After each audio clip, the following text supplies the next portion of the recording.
ஆனால் கர்த்தர் சில வேளை தாமதித்து ஆண்டவர் தருகிறார். But God delays at times. ஏன் தெரியுமா? You know why? அவர் காலங்களை முன்குறிக்கிறவர். Because he appoints time. Our சமயங்களை முன்குறிக்கிறவர். He appoints seasons. குறித்த காலம் வரைக்கும் காத்திருக்கிறார். And he waits for that appointed time. ஏன்னா அந்த குறித்த காலத்திற்குள்ள நம்மை ஆண்டு உருவாக்கிறார். Because in that time he also molds and makes us in that time. அதனால ஒரு காலக்கேடு ஆண்டு வைத்திருக்கிறார். Therefore the Lord has kept a period for us. நாம் என்ன நினைக்கிறோம்னா இந்த காலக்கேடு நமக்கு கால தாமதம் என்றது நம்ம வாழ்க்கையில பெரிய நஷ்டம் இழப்பு நம்ம நினைக்கிறோம்.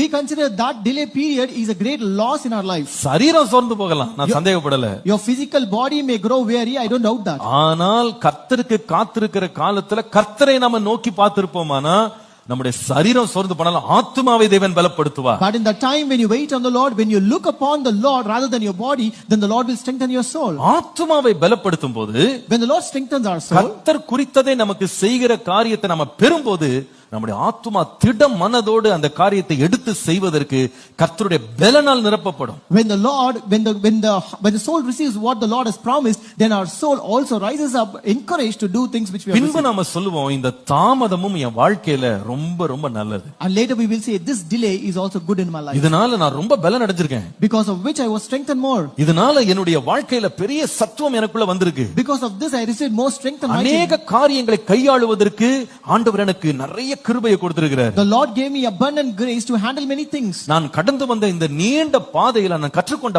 பாடங்கள் என்னை ரொம்ப பலப்படுத்தி இருக்கிறது. The lessons that I learned in this long journey really strengthened